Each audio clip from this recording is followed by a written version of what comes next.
Hægt og bítandi aukast áhrif Ratcliffes í veiðifélögum. Það auðveldar honum að hrinda hugmyndum sínum í framkvæmd, eins og til dæmis metnaðarfullum áformum laxastiga. Þær hugmyndir geta verið umdeildar, ekki síst við tignarlegan foss hjá eyðibýlinu Fossi innst í Vopnafirði. Ég fer þarna uppbyttir og mér finnst í alvörunni eins og ég sé komin í himnaríki. Ég hef oft sagt það.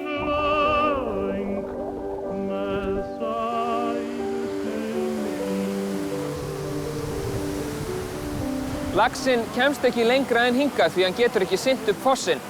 Það þyrfti þess vegna að gera hér laxastiga ef það ætti að stækka búsetusvæðið. Ratcliffe á engar jarðir hér og hefur ekki meirihluta í veiðifélagi Hofsá.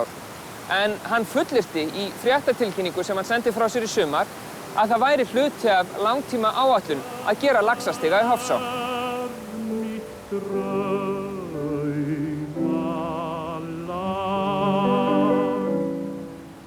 Þetta er auðvitað óbúslega mikið rask og rót á meðan á þessum framkvæmdum stendur ef það verður farið í það. Og fólk er ekkert endilega sátt við það, þarna upp frá á þessu fallega svæði.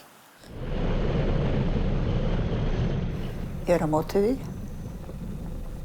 Ég er að blæðina eitthvað við það og fundinu því að fara að ræða þetta. Þakka þér fyrir að taka á móti okkur með svo stuttum fyrirvara. Þeir voru svo ægilega góðir og þeir voru vernda allt. Mér finnst bara náttúran megi kannski bara vera einhvers staðar eins ósnert. Það er ekki alltaf öllu að bylta.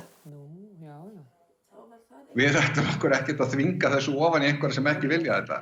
Ef að það var ráðist í þetta og ef að það myndi heppnast, það er mörgu ef í þessu, að þá myndi þetta vera eitt stærsta uppbyggingaverkefni sennilega sem ráðist hefur verið í Íslandi. Því að vatnasvæðið fyrir ofan Foss í Hofsá er gríðarlega stórt.